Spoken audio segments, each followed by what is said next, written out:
If you have a business based in Berkshire and you're looking for the best digital marketing strategies to grow in 2026, but you're uncertain which one's going to get you the best ROI, today we're going to break this down with Kazra of exactly which ones are going to be the best. Should you be trying to team up with a Berkshire SEO agency or a PPC agency based in Berkshire area, or should you be looking for a lead generation and outsource the leads in the Berkshire area?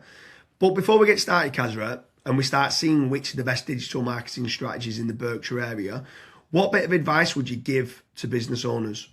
So for Berkshire-based business owners, the number one piece of advice that I would give is actually tracking profitability. So if you are spending money on a variety of different channels, you want to know how much money, how much money you've spent, how many leads you've actually been generating from each of those campaigns.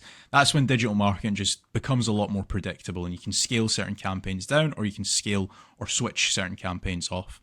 So James, what would be the first strategy that you would recommend for a Berkshire-based business?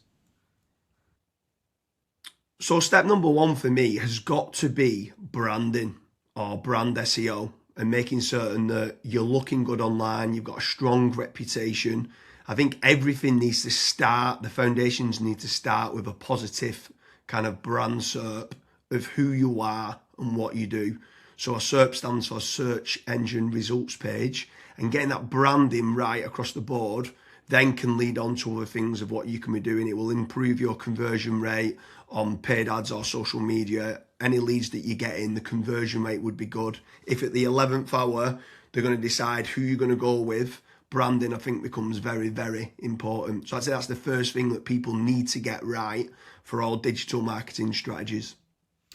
My next strategy is going to be AI visibility. I feel like more and more companies are actually looking into this. So what does ChatGPT, Claude, Gemini, Grok, Perplexity say about your brand or about your business? Is it a positive thing or is it a negative thing? And also trying to figure out what it says about your competitors as well.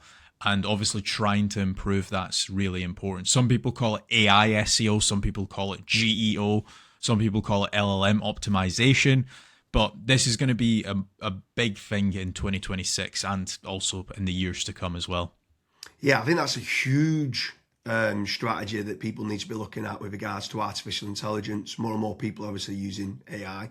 The next one for me is filling in the form at FatRank or Promo SEO, which do a commission-based lead generation service for UK companies looking to grow. I think it's important to be looking at your own digital marketing efforts to generate your own leads, but also if you can use some freelancers and outsource some as well, you've got that diversification of leads. So head on over to fatrank.com, fill in the form and see whether they can help you with a no risk supply of inquiries.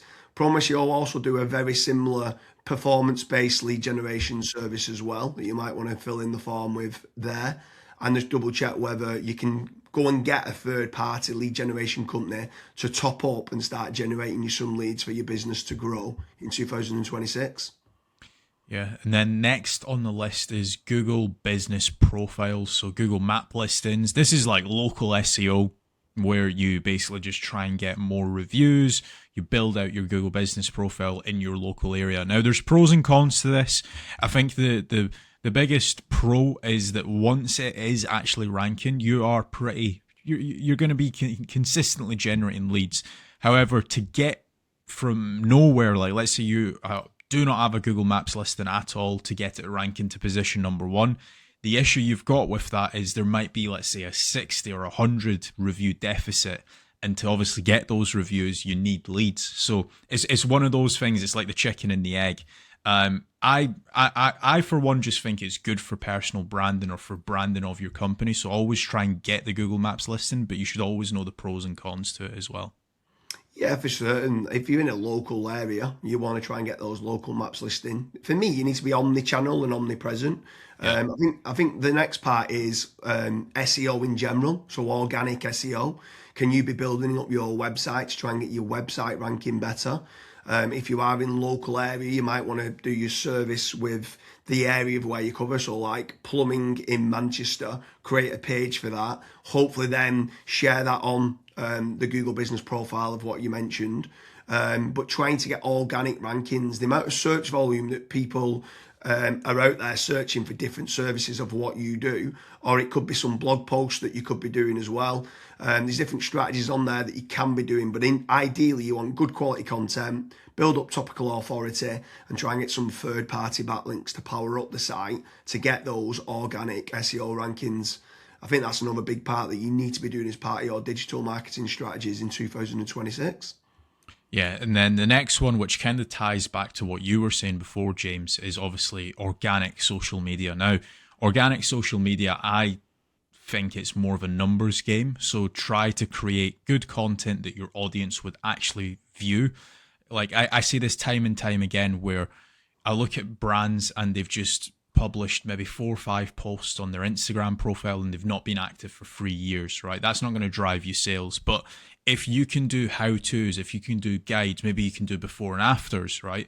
If you can do content like that, that way people will see you on socials and they will actually click to actually figure out more about you, fill in the contact form. The caveat to organic social media, yes, it's free to do. It's not like PPC, for example, but it is very much a numbers game. So you want to be consistently uploading, maybe not every day, but at least 3 or 4 times a week. Yeah, for sure. On the subject of social media, paid social ads as well is massive. I'm a massive advocate of the kind of the dollar a day strategy of what people talk about. So if you are going to be taking the time to be posting every day, like you mentioned there, for organic social media, just spending a few pounds on those posts and boosting it. So getting case studies, any awards that you've won as well for reputation, and starting boosting that.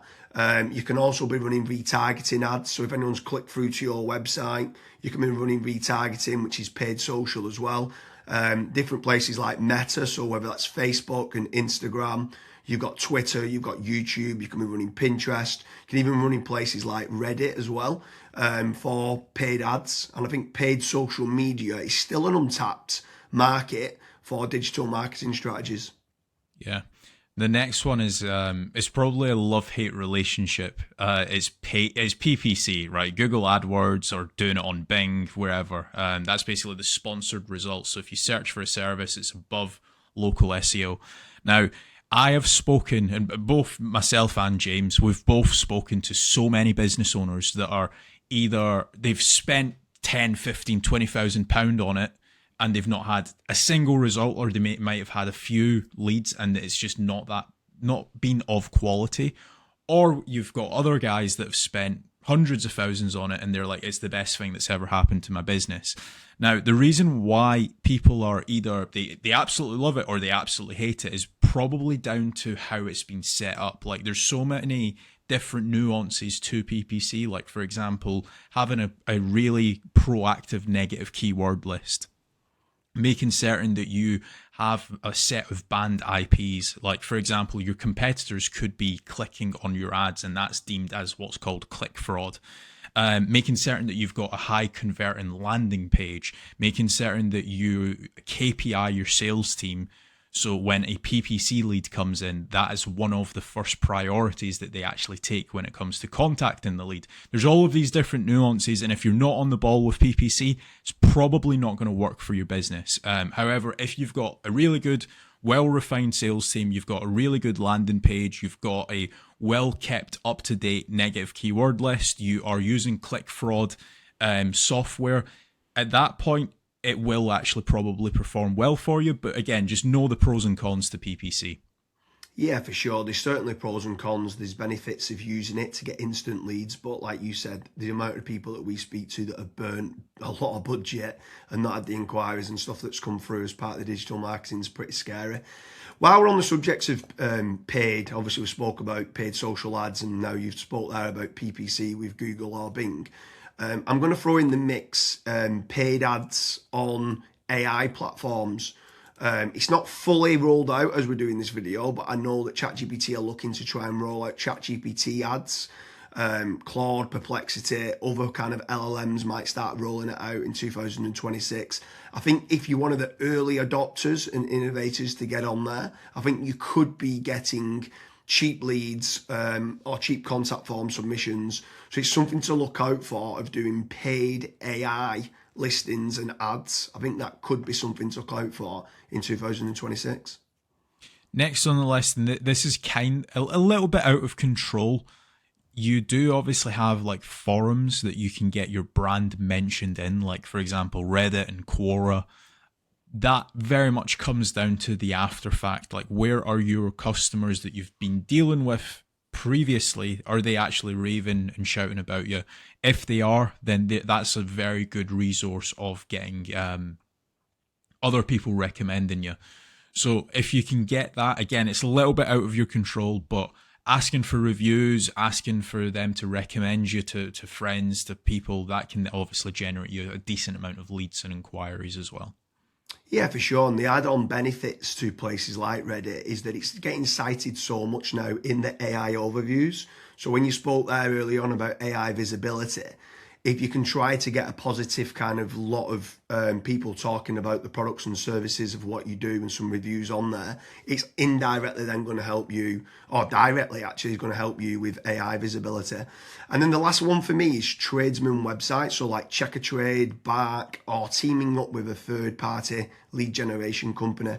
Something I would say with all of these practices, Kazra touched on earlier about making certain that you understand your KPIs and your ROAS, return on ad spend. I think it's very important for business owners that are doing any sort of digital marketing to be tracking how much time and effort's being put into, let's say, running organic social media or running paid ads. Everything should have KPIs put in place. And this is exactly the same then with tradesman websites like Check a Trade, Bark, Rated People, My Builder. These could all be amazing platforms to generate leads that could get you a positive return on investment. And if you do, you should continue to be using those platforms. There's certain lead generation companies out there as well that could generate you quite a lot of leads. They could be using organic SEO or PPC or social media ads to generate you those leads. But if they are getting you a positive return on investment, again, I'm all for it as part of your digital marketing strategies. But I just want to repeat one more time with regards to FatRank and Promo SEO. They do lead generation and they guarantee a return on investment. It's a commission-based lead generation service or performance-based lead generation service.